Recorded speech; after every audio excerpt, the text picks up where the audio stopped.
Unified 911, anong matutulong namin sa'yo? Anya ti maitulong mi ken kapo. Anong may tatabang ko sa Unsay imo? akong ikatabang nimo? Ngini makadabang na misal ka no.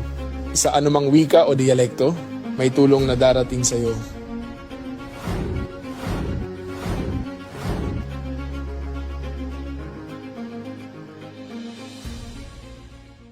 Lilingkod sa bawat Pilipino at magbibigay ng tamang impormasyon para sa tahimik at maayos na Pilipinas. Police News Network, alagad ng batas, tagapagtaguyod ng balitang pulis, sandigan ng mamamayan, patnubay ng katotohanan.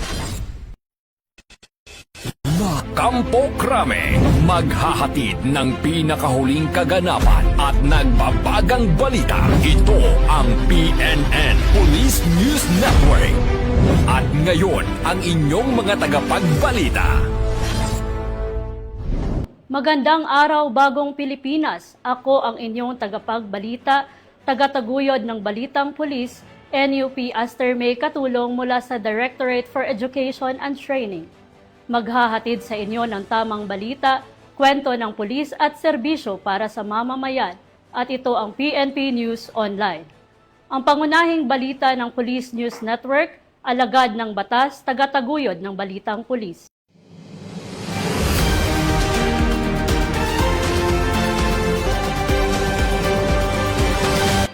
Narito ang mga balitang hatid ng ating PNN correspondents mula sa iba't ibang panig ng bansa.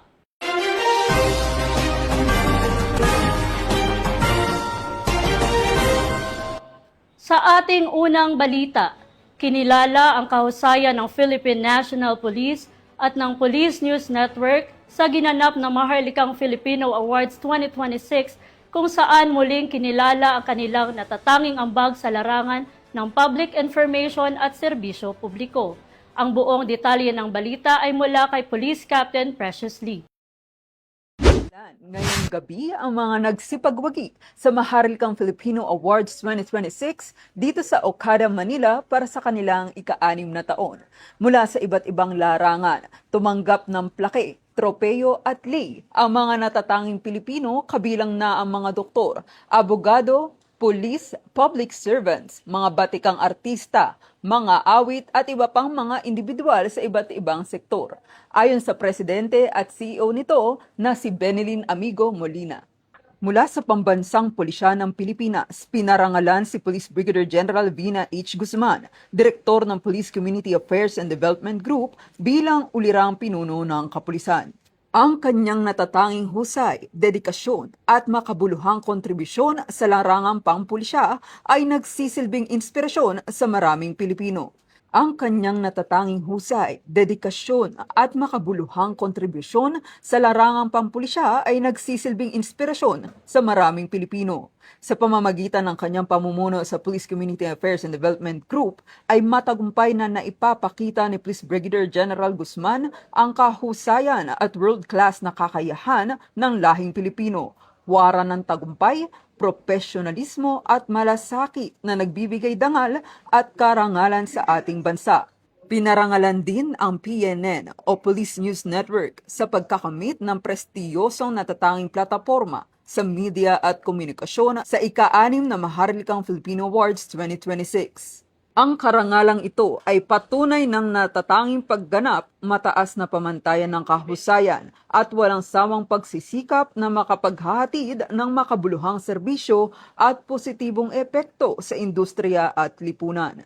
Sa pamamagitan ng makabagong pananaw, mahusay na pamamahala, at matatag na paninindigan sa kalidad sa pagbabalita, patuloy na itinataas ng PNN ang antas ng Filipino excellence at nagiging waran ng tagumpay, kredibilidad at responsableng pagbabalita. Para naman sa kanyang advokasya para sa pagmamahal sa mga hayop at kalikasan, pinarangalan din si NUP Loreto B. Concepcion ng Gawad Inspirasyon sa pamamahayag, pagmamahal sa mga hayop at kalikasan. Sa nasabing okasyon, nagbigay ng makabuluhang mensahe si Professor Clarita Carlos na umani ng masigabong palakbakan. Matagumpay na natapos ang gabi ng parangal ng Maharlikang Filipino Awards 2026 at inaasahan ng pamunuan nito ang patuloy na pagnonominate ng mga kababayan nating Filipino para sa kanilang susunod na edisyon para sa Most Deserving Filipinos. Mula rito sa Chairman's Lounge ng Okada, Manila, ako po ang inyong alagad ng batas, tagataguyod ng Balitang Pulis. Ako po si Police Captain Precious Dili, nagbabalita para sa Police News Network. Ito ang bagong PNP para sa bagong Pilipinas. Serbisyong mabilis, tapat at nararamdaman. Arestado ang isang hinihinalang drug suspect matapos ang ikinasang buy-bust operation ng mga otoridad sa Valencia City, Bukidnon. Ayon sa pulisya, ikinasa ang operasyon matapos makatanggap ng impormasyon hinggil sa umano'y ilegal na pagbebenta ng ipinagbabawal na droga sa lugar. Police Corporal Michelle Abatayo magbabalita. Arestado ang isang drug personality na kabilang sa drug intelligence list sa ikinasang buy-bust operation sa Valencia City, Bukidnon. Naaresto si alias Tawi, 46 anyos, sa anti-drug operation sa Purok 11, Barangay Mailag, Valencia City, Bukidnon. Sa pinagsanib na operasyon ng Valencia City Police Station at iba pang law enforcement units, nakumpiska ang hinihinalang shabu na may kabuuang timbang na 5.2 grams. May tinatayang standard drug price itong 35,360 pesos. Na-recover din sa operasyon ang buy-bust money at isang metal container na pinaniniwala ang lalagyan ng ilegal na droga. Kasalukuyang nasa kustodiya ng Valencia City Police Station ang sospek para sa kaukulang disposisyon. Patuloy ang panawagan ng kapulisan sa publiko na makipagtulungan at agad i-report sa pinakamalapit na himpilan ng pulisya o sa 911 ang anumang impormasyon kaugnay ng illegal drug activities. Mula dito sa Police Regional Office 10, Bukidnon Police Provincial Office, ako ang iyong PNN correspondent, Police Corporal Michelle Gulay Abatayo, alagad ng batas, tagataguyod ng Balitang Pulis. Sa patuloy na pagpapatibay ng kampanya para sa mas ligtas na komunidad, nagsagawa ang Dinapige Municipal Police Station ng 2 araw na BPATS training bilang bahagi ng Safer Cities Initiative. Layunin na naturang pagsasanay na palakasin ang kakayahan ng mga barangay Peacekeeping Action Team members sa pagpapanatili ng kapayapaan at kaayusan sa kanilang mga nasasakupan katuwang ang lokal na pulisya. Police Corporal John Peter Tutos sa report. Nagsagawa ang Dinapige Municipal Police Station ng 2 araw na pagsasanay para sa mga miyembro ng Barangay Peacekeeping Action Team mula sa 6 na barangay ng bayan bilang bahagi ng Safer Cities Initiatives nito lamang Hunyo 2026. Layunin ng aktibidad na higit pang palakasin ang kaalaman at kakayahan ng mga bipat sa pagpapatupad ng mga batas at ordinansa, tamang pagresponde sa mga insidente, basic investigation, paghawak sa mga kaso ng vowsy at wastong pag-aresto at paggamit ng pulis baton. Pinagyan din sa seminar ang kahalagan ng profesionalismo, paggalang sa karapatang pantao at maayos na koordinasyon sa pagitan ng mga barangay at kapulisan upang mapanatili ang kapayapaan at kaayusan sa komunidad.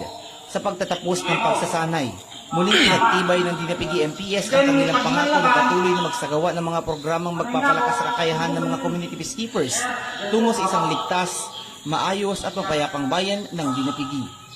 Mula dito sa lalawigan ng Isabela, ako po ang inyong PNN correspondent, Police Corporal John Peter G. Totto. Bagong PNP para sa bagong Pilipinas, serbisyong mabilis, tapat at nararamdaman.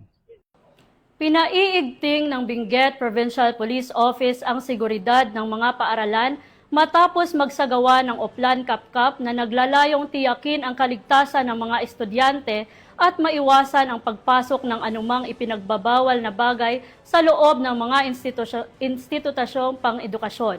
Magbabalita dyan si Police Staff Sergeant Jenwin Bulingan. Serbisyong mabilis, nagsagawa ang Benguet Police Provincial Office ng Oplan Kapkap para palakasin ang seguridad sa mga paaralan.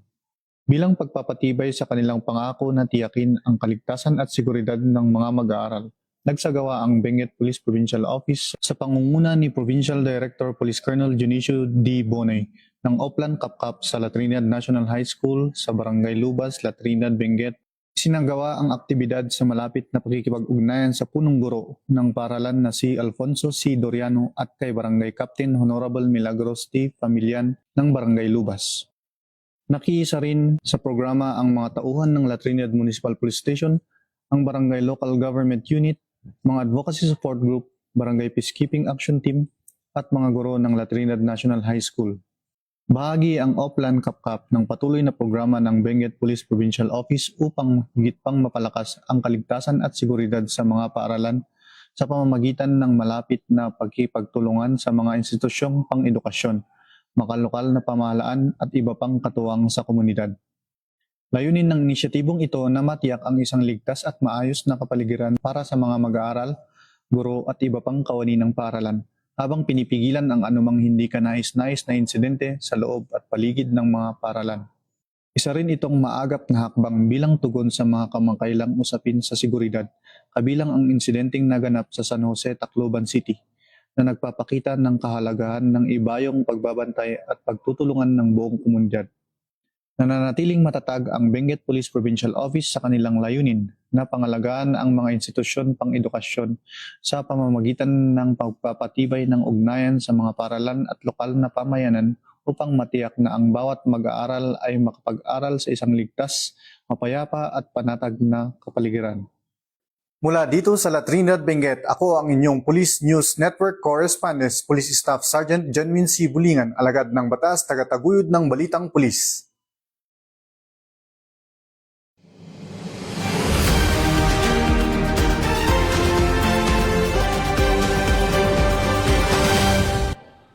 At yan ang mga balitang nakalap ng ating PNN correspondents mula Luzon, Visayas at Mindanao. At para sa mas malawak at mabilis na ulat ng mga balita, huwag kalimutang mag-like, follow, and share sa aming official social media accounts ng Police News Network, YouTube channel, X o Twitter account para sa mga live stream at replays at mga real-time updates, manatiling mapagmatsyag at laging alamin ang totoo. Sa ngalan ng pamunuan ng Philippine National Police, sa pangunguna ni Chief PNP Police General Jose Melencio Nartates Jr.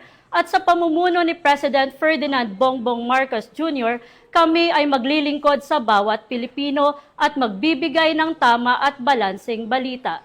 Mula rito sa tanggapan ng tagapag-ugnay ng Pambansang Pulisya, ako ang inyong tagapagbalita, tagataguyod ng Balitang Pulis, NUP Aster May Katulong mula sa Directorate for Education and Training. Maghahatid ng tamang balita, kwento ng pulis at serbisyo para sa mamamayan. At ito ang PNP News Online. Ang pangunahing balita ng Police News Network at ito ang bagong PNP para sa bagong Pilipinas, serbisyong mabilis, tapat at nararamdaman.